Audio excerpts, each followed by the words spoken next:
Assalamualaikum semua. Okey.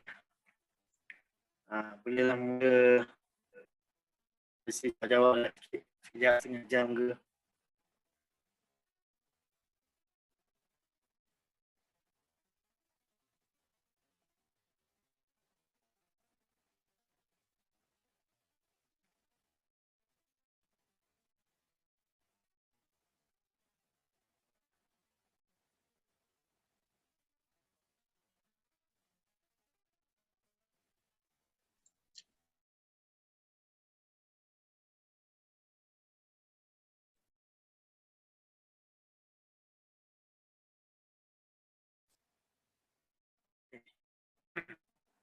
Alright.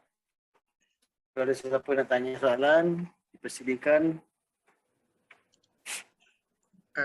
Selamat petang Dr. Wan. Saya nak tanya, Ya, saya. saya dengar kalau orang diabetik orang diabetik dia biasa terasa ticklish sensation dekat dia punya tangan dengan kaki.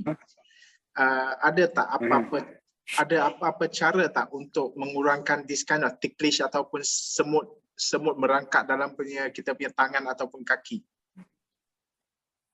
Okey. Itu sebenarnya ada kena dengan kurang B kompleks. Okey, so biasanya kalau orang kencing manis ni dia makan ubat, terutama ubat metformin tu. Ubat metformin ni antara side effect dia adalah menghalang penyerapan B kompleks dalam usus kita. Jadi bila kita makan metformin dan kita tak ambil suplemen B kompleks, maka kita akan dapat side effect kekurangan B kompleks. Jadi antara side effect kekurangan B kompleks ni dia panggil neuropati. So rasa dia sama ada kebas, sakit mencucuk-cucuk ataupun macam current. Macam tu. So antara usaha-usaha yang boleh digunakan untuk mengurangkan benda ni ialah ambil B kompleks lah. Ambil B kompleks. Okay, selalunya B kompleks ni diorang bagi B1, B6, B12. B1, B5, B6, B12. Biasanya 4 ni je dalam B kompleks. Okey. Kalau dapat lagi baguslah, kalau dapat B kompleks yang penuh lagi baguslah. Biasanya B kompleks penuh ni injectable, parenteral ataupun drip B kompleks. Itu yang terbaik. Penyerapan dia banyak. Okey. So jangan takutlah sebab itu semua memang kalau kita tak kontrol makan, diabetik kita tak jadi tak kontrol, maka ubat akan terus makan, maka jangka panjangnya mesti akan kena juga. Jadi lama-lama nanti dia akan jadi orang tak ada rasa langsung. Sebab itulah yang kes-kes potong kaki. Sebab bila terluka kat tapak kaki, dia sedar. Sebab dia tak sakit. Dia dah lama dia berkuman, kuman masuk dalam tulang pula dan sebagainya. Potong kaki tu. Okey. Okey, faham. Thank you. Assalamualaikum, Dok. Ya, saya. Nak tanya soalan. Kalau kita dah makan multivitamin, dalam tu dah ada vitamin B, lepas tu kita makan lagi B kompleks, adakah vitamin B tu berlebihan? Kita boleh je makan B kompleks dengan multivitamin tu sebab biasanya dalam multivitamin diorang tak semua vitamin dia tu semua cukup je. Macam mungkin 10% je daripada requirement setiap hari dan sebagainya. Jadi tak ada masalah kalau you ambil vitamin multivitamin tapi makan B kompleks tak ada masalah biasanya. Contohnya macam B12 contoh kan. Kita memerlukan sekurang-kurangnya 500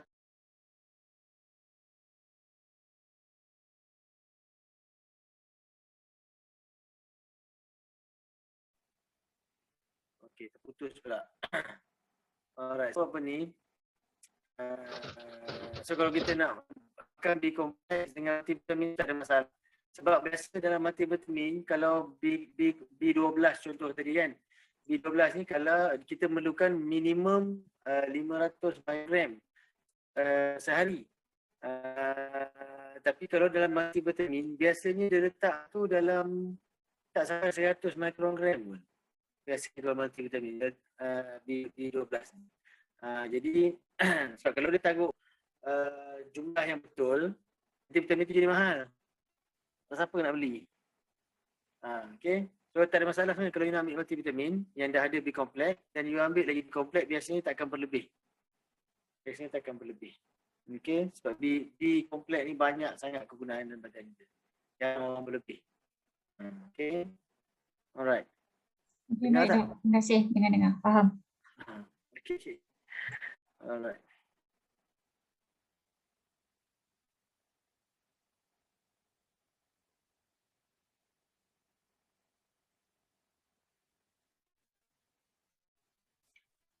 Dr. Wan, ada tak apa buah-buahan yang kaya dengan vitamin B kompleks setahu doktor? Ada dalam gambar rajah tadi tu. Yang dalam slide tadi ada tunjuk. Okey. Dia avocado, nangka. Okey. Nangka yang paling tinggi B-complex, nangka juga yang paling tinggi iron ataupun zat besi tu. Nangka ni paling banyak lah. Terutama zat buat darah. Nangka yang paling tinggi. Okey. Dan nangka juga ada antioksidan Ada antioksidan yang apa nama dia, saya tak ingat dah. Tapi dia antara antioksidan yang paling kuat sekali. Dia setaraf dengan metalxanthin yang kulit manggis tu, sama taraf. So siapa-siapa yang tak allergic nangka, elok makan nangka sebenarnya. Elok makan nangka. Nak check juga GI apa ni nangka dia tinggi tak kalau GI nangka. Saya di dulu masa dulu saya biasa bila dulu saya nak beli nangka masa saya diabetik, dia tak dapat kontrol tu. Bila saya nak beli dia warning saya, you ada diabetik, you jangan beli makan nangka ni banyak dia punya sugar level banyak cepat naik Itulah. Kan biasa kan orang jual nangka dalam bekas-bekas tu. Dalam bekas-bekas kan. Kalau satu bekas tu dia makan sekaligus, memanglah naik gula tu. Makan berpada-pada lah. Okay. Thank you, Doctor. Thank you.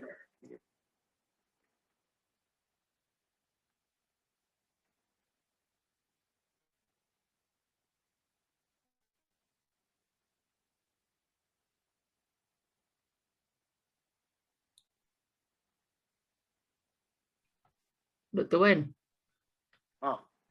nak tanya, kalau kita makan omega 3, selera makan bertambah, itu satu kebaikan ke? Selalunya suplemen ni, dia membuatkan kita jadi selera bertambah. Sebenarnya bukanlah sebab selera bertambah tu. Sebenarnya sebab asid banyak dalam perut. Side effect semua suplemen biasanya gastrik.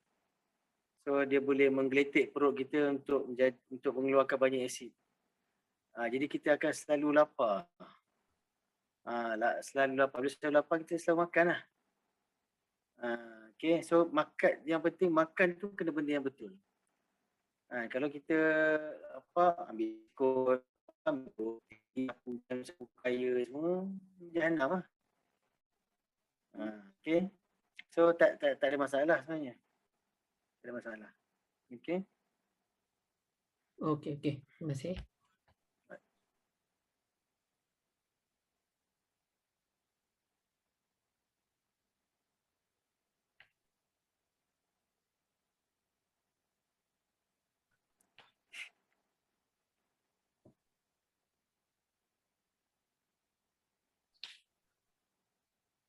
Okay, saya ajar kromium tadi tu, ingat kan? Yang last tu kromium kan?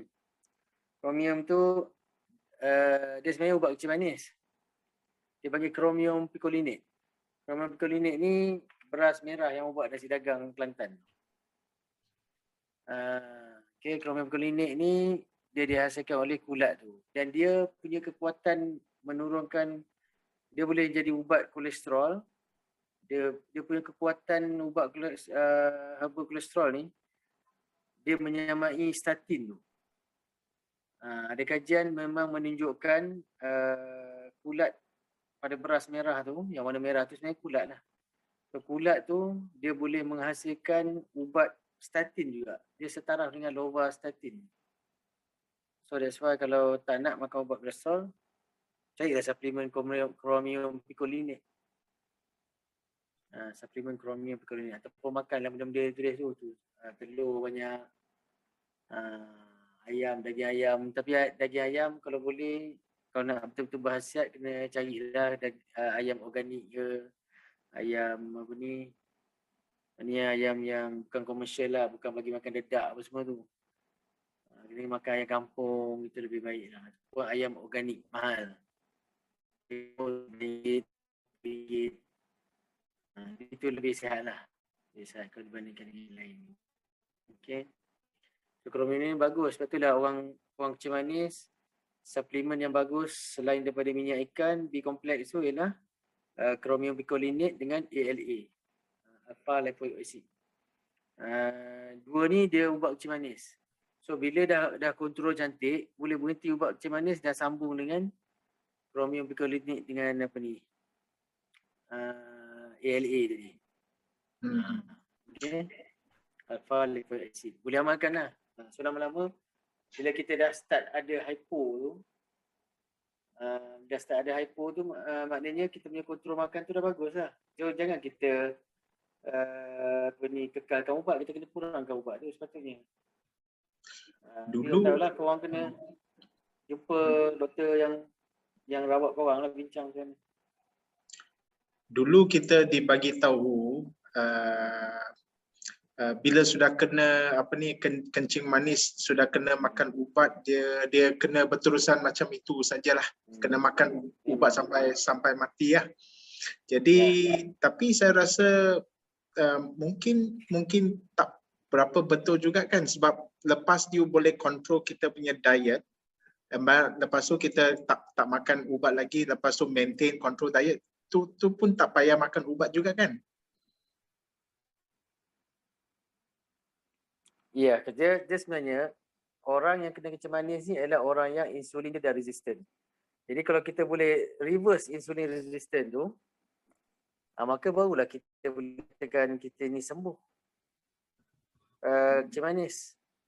Maknanya badan kita sudah boleh proses gula karbo yang kita ambil, gula kita ambil tu, badan kita boleh proses dengan insulin tu. Sekarang ni orang yang kencing manis, insulin dia terlalu banyak dalam badan.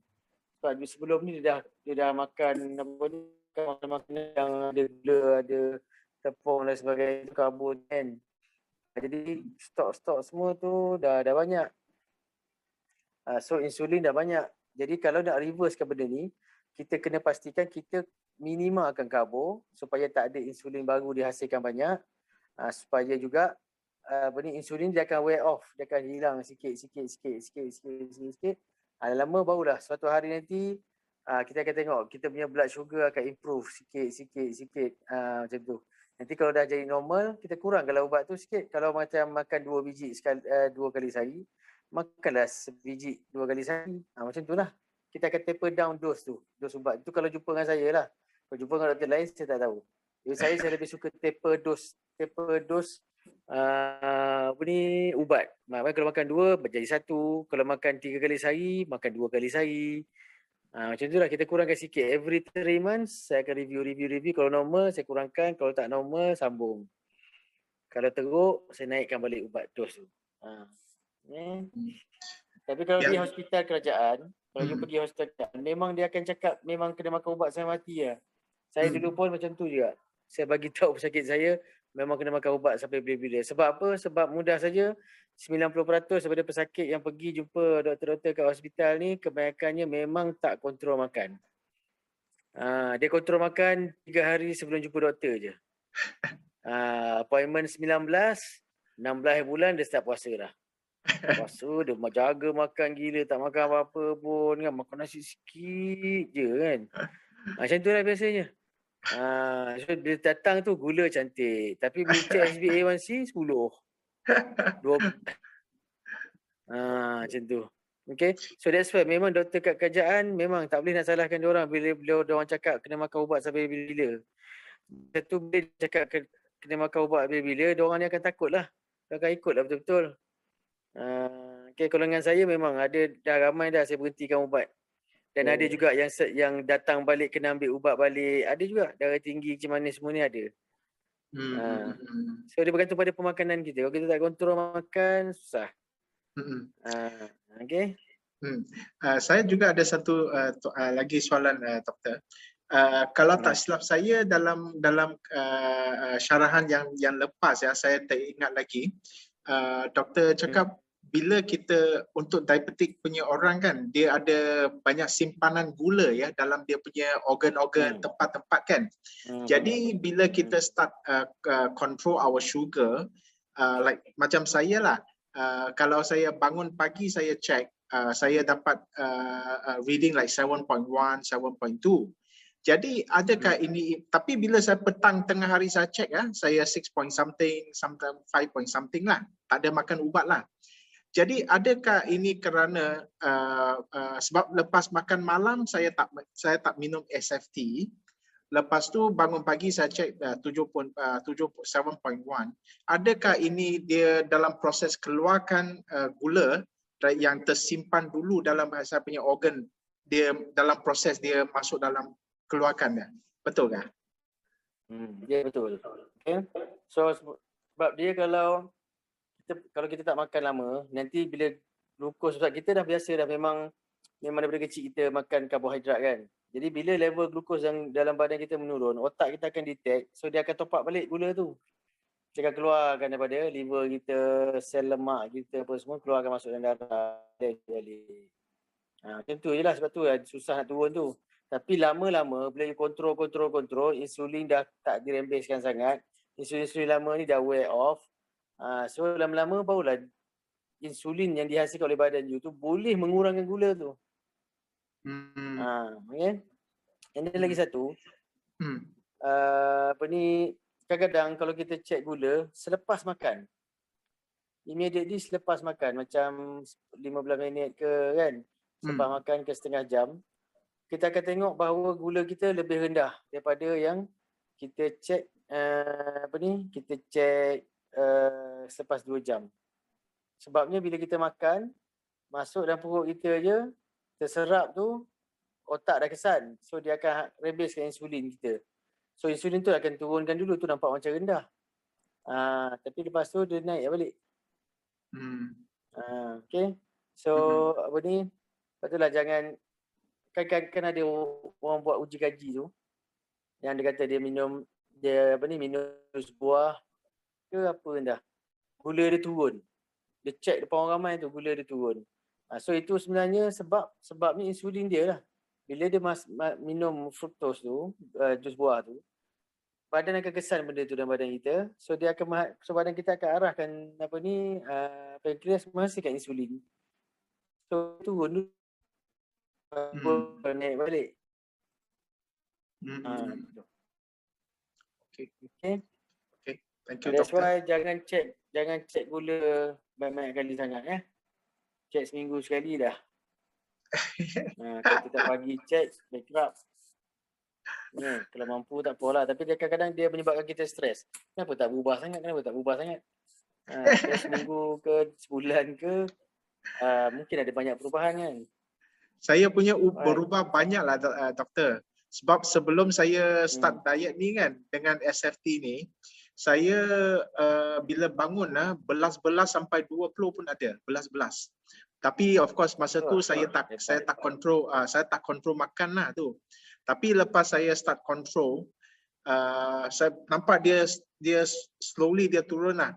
Daripada belas-belas dia turun 11, 10, 9. Sekarang sampai 7 lah. Happy jugalah saya tengok, tapi cakap doktor dia masih tinggi lagi lah. Tapi tengok petang. Kita tengok bila kita check tu. That's why kalau nak puasa malam tu jangan lebih 12 jam. Kalau you lebih 12 jam tak makan tak minum, nanti gula you boleh naik pagi. Sebab setengah malam tu pukul 2-3 pagi tu gula you dah rendah, mungkin you hypo ke apa ke. So badan kita akan arahkan stok-stok gula tu masuk ditukar jadi gula balik dan masuk dalam darah kita. Jadi bila bangun pagi kita pun tengoklah gula tu naik. That's why kalau macam saya selalu suruh patient last makan pukul 10 malam, pukul 9 pagi datang ambil darah. Itu yang biasa saya buat. Okay. Sebab kalau lama sangat pun tak tepat dah tu. Memang tak tepat dah gula tu. Kalau you dah 3 hari tak makan apa-apa, of course jadi normal walaupun you ada kecil manis. So that's why kena tengoklah. So jangan kerap sangat check gula. Okay. Thank you, doktor. Alright.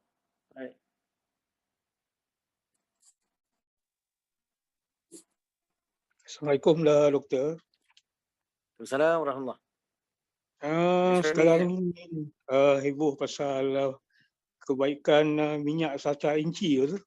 So apa komen doktor ketika digembar-gemburkan memang tinggi khasiat dia tu? Dia sejenis minyak juga. Tapi sebab saya tak mahir dalam saca inci ni. Jadi saya tak tahu nak komen. Tapi setahu saya dia pun ada omega 3, ada MCT juga dalam saca inci ni. So khasiat dia macam lebih kurang minyak kelapa darah juga lah. So kalau nak amalkan tak ada masalah. Okay, boleh je. Jangan risau. Saya cek saca inci ni ya.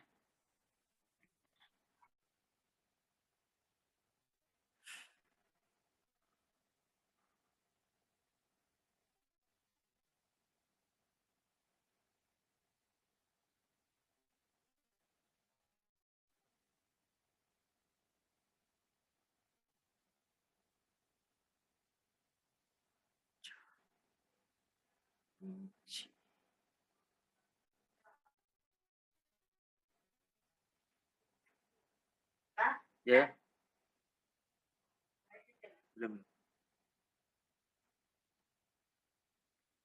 Lain pula internet ni.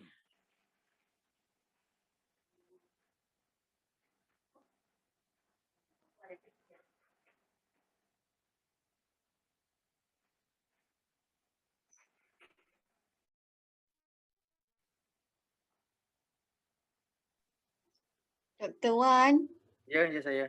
ada soalan dekat chat. Dr. Wan boleh tengok chat. Chat. Okay.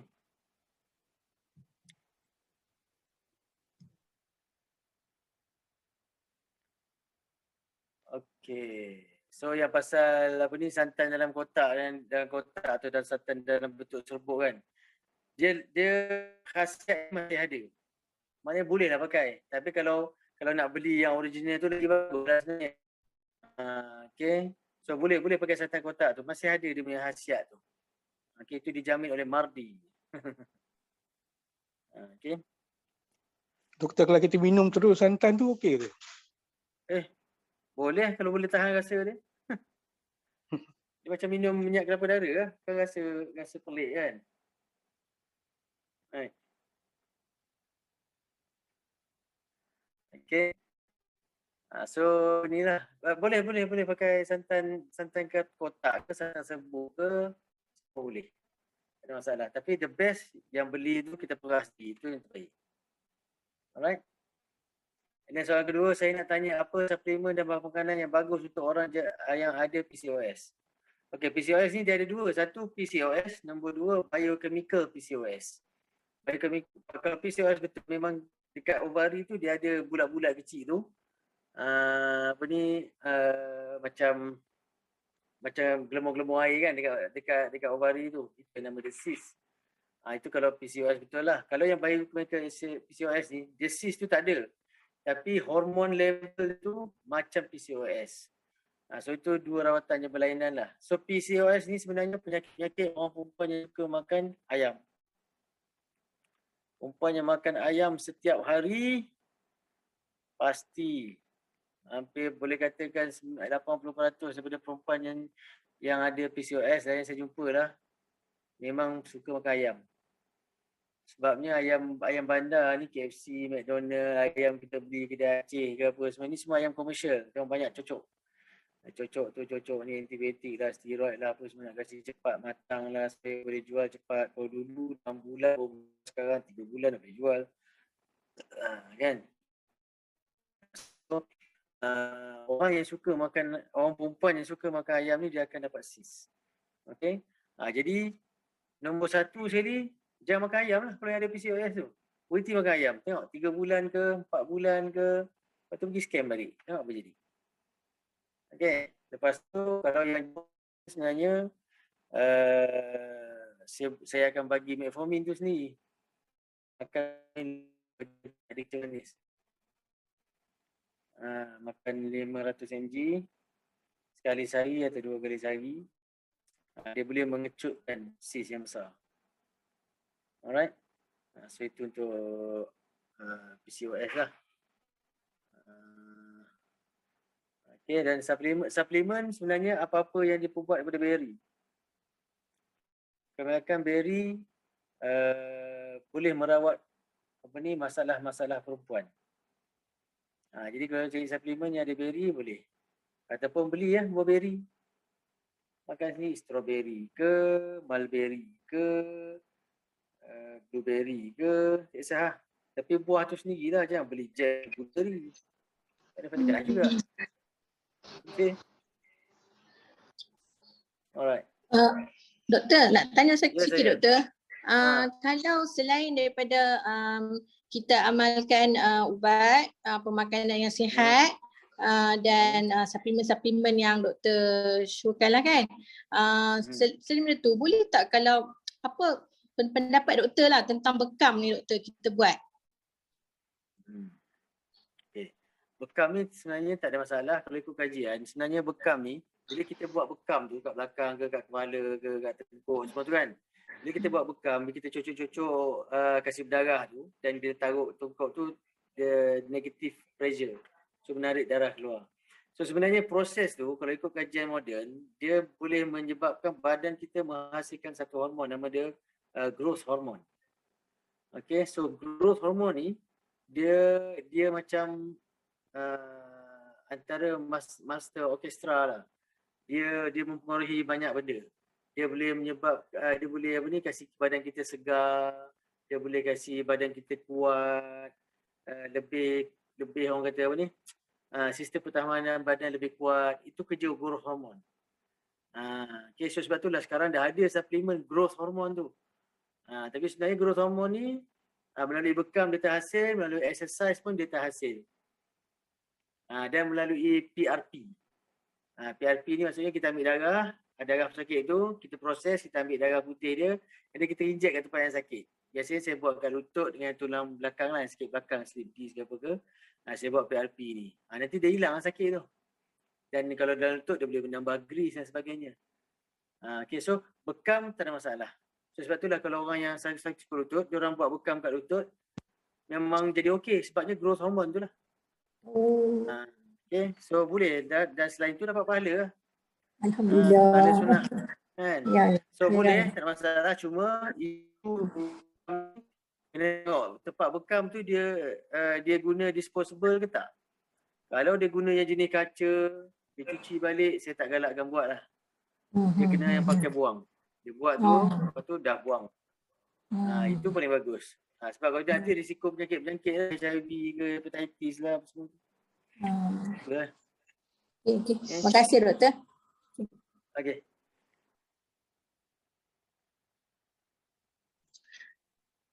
Doktor, saya nak tanya satu soalan.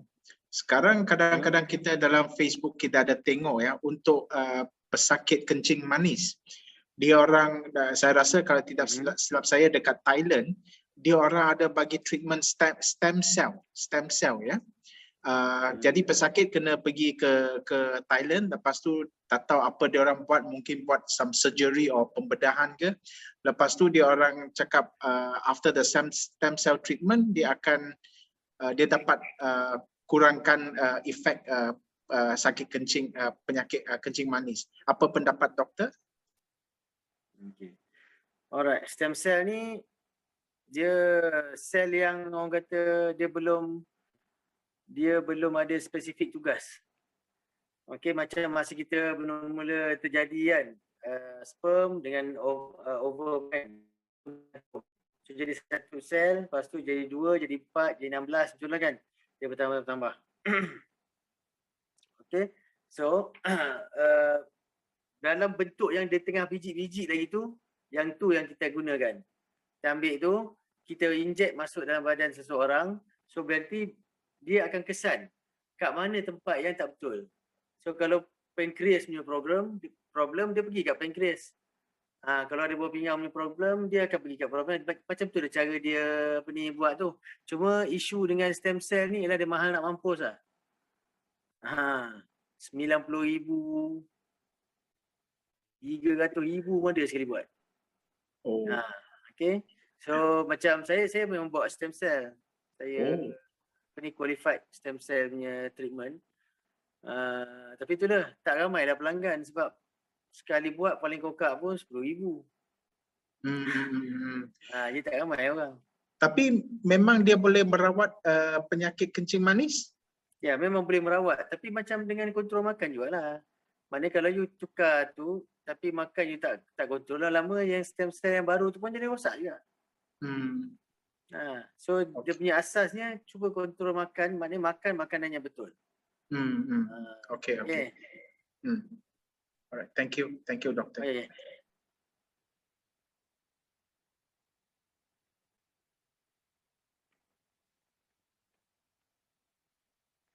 Okay, ada satu soalan lagi sebelum saya tamatkan. Soalan terakhir.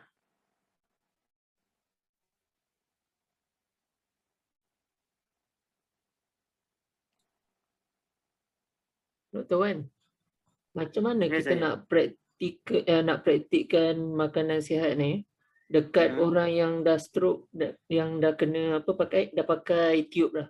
Tube. Itu memang satu isu yang susah nak diatasi.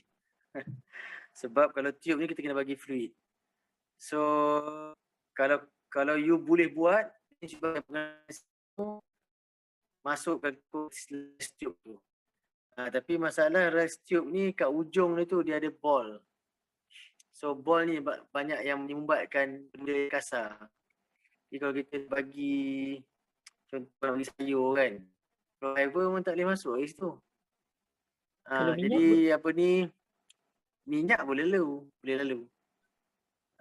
Boleh, tak masalah. So pandai-pandai lah. Okay, sebab sekarang ni kalau rawatan generasi tu susu yang betul lah. Kalau yang murah sangat tu selalunya memang susah sikit lah. Susu lembu sekarang ni banyak bulan ternak kan. Makan dedak apa semua kan. Saya tak berapa suka lah. Saya tengok yang susu yang baru ni pun yang untuk diabetik ni, Ensure ke apa entah, dia punya karbohidrat pun still 75% tu tak silap. Semua tu bertukar je gula. Kalau kita ganti susu tu kepada minyak boleh ke doktor? Boleh. Tapi kena selalu cuci, kena selalu flush. Benda tu kena flush lah, dia kena flush dengan air. That means you flush air, si ujung tu sumbat tu dia habis. Lepas tu masukkan minyak tu sikit-sikit. Lepas tu you flush dengan air balik.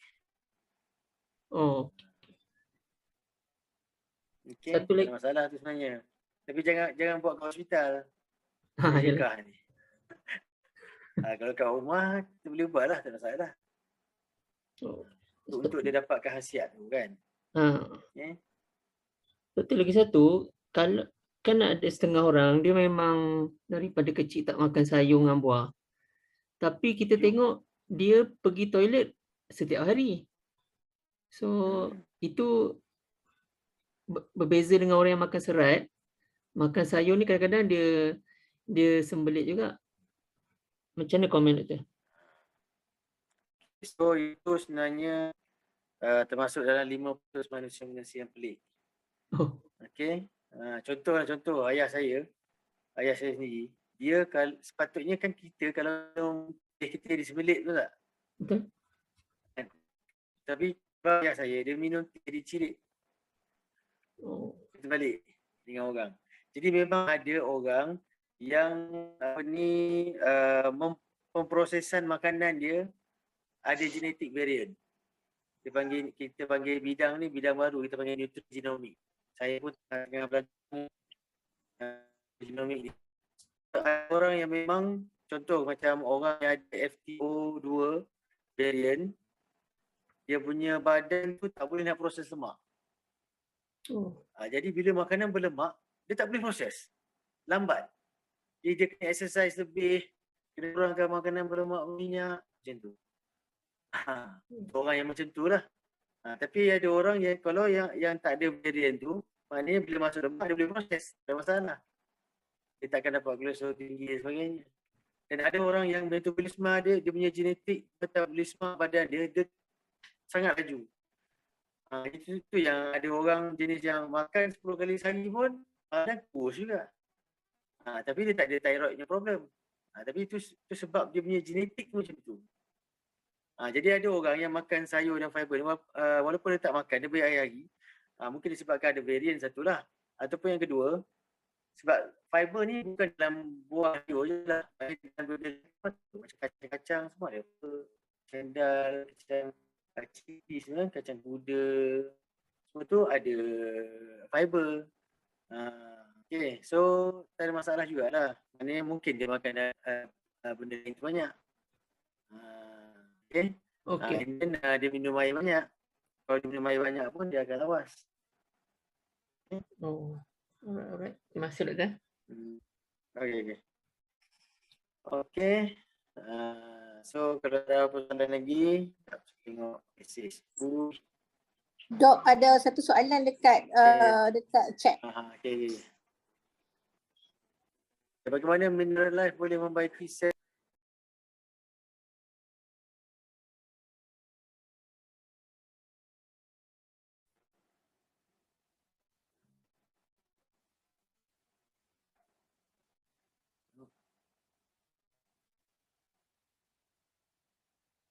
Boleh kongsi balik soalan tadi?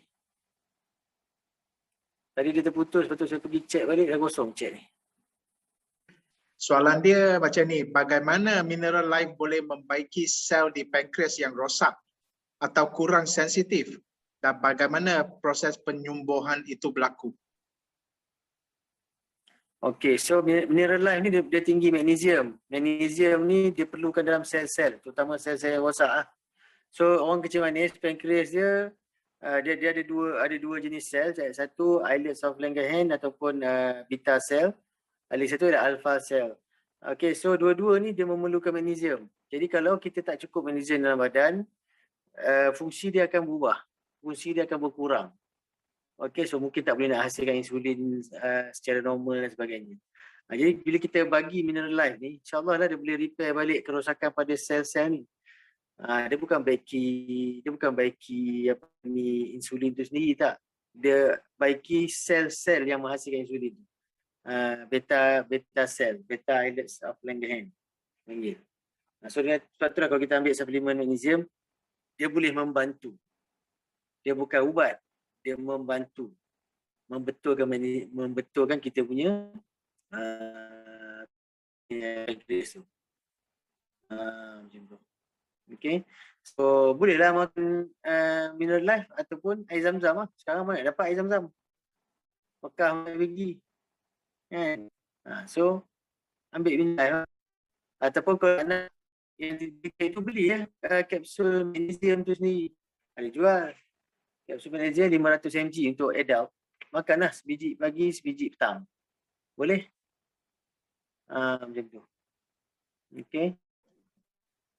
So itu Mineral Life lah. Okay. Thank you. Ada dua soalan tadi, macam mana? Apa lagi satu? Ada lagi soalan kedua. Soalan kedua, diabetes mengalami masalah tulang rapuh, mengalami masalah tulang rapuh. Adakah Mineral Life boleh bantu untuk mengurangkan reput tulang pada pesakit? Okay, so kita kena tengok dulu kenapa dia reput tulang tu, osteoporosis. Okay, so osteoporosis ni untuk menyembuhkannya bukan Mineral Life, bukan Mineral Life sahaja. Dia lebih kepada kalsium D3 dengan K2. Itu kalau nak sembuhkan tulang reput ataupun osteoporosis. Okay, kena ada 3 benda ni. Hari-hari kena makan. Boleh betulkan balik osteoporosis tu. Kalau Mineral Life sahaja tak cukup. Sebab magnesium saja tak cukup untuk tulang tu. Tulang ni kena kombinasi 3 saya sebut tadi. Lepas tu campur dengan magnesium. Mineral Life. Boleh betul-betul mengubatinya. Okay. Dia sebab ada orang kata dengan saja boleh osteoporosis ni, sebenarnya taklah. Okay, dia cuma membantu. Okay, cuma membantu. Saya nak ubat osteoporosis 3 tadi. Itu kalsium, D3, K2. Kalau dapat suplemen yang ada 3 ni, saya boleh ubahlah sedikit-sedikit osteoporosis ni. Okay. Dan juga tengok pula umur. Sebab kalau hormon perempuan kurang, biasanya osteoporosis perempuan. Hormon perempuan berkurang, memang dia akan kena osteoporosis. Okay. So kena tengoklah level hormon dia. Mungkin kena perlu betulkan hormon dia pula. Macam tu. So pergi jumpa menopausal profile. Menopausal profile ni hormon perempuan saja. Kalau buat hormonal profile, yang tu semua lelaki perempuan, yang dua-dua ada, yang spesifik pada lelaki, spesifik perempuan, semua ada. Itu mahal biasanya, ribu lah. Mungkin 1,500 ke 2,500 cek hormon. Jadi kalau mampu buat, tunjuk kat saya. Okay. Alright. Okay. Thank you, doktor. Thank you, doktor. Okay, so kalau tak ada, saya serahkan balik pada ada lagi. So, saya serahkan balik kepada pengerusi majlis lah. Datuk Raziki dan Cik Ni Azrai. Okey doktor, terima kasih banyak-banyak pada doktor sebab sudi luangkan masa hampir 3 jam untuk berkongsi ilmu. Jadi kita pakat ambil, kalau tak boleh buat semua pun jangan tinggal semua. Okay. So next program insya-Allah akan lebih menarik sebab kita akan bicarakan tentang isu keradangan dan rintangan insulin. Ada yang nak join tak untuk next program? Ya, nak. So kita pakat-pakat share tentang program akan datang supaya lebih ramai yang dapat manfaat, lebih ramai yang lebih sihat insya-Allah. Okay. Kita sudahi program kita hari ini dengan tasbih kifarah dan saya ucapkan terima kasih banyak-banyak sekali lagi kepada semua yang sudi join program ini. Terima kasih semua. Thank you, doktor. Terima Thank you kasih. everyone. Terima kasih, doktor. Bye-bye. Thank you doktor. Terima kasih, doktor. Sama-sama.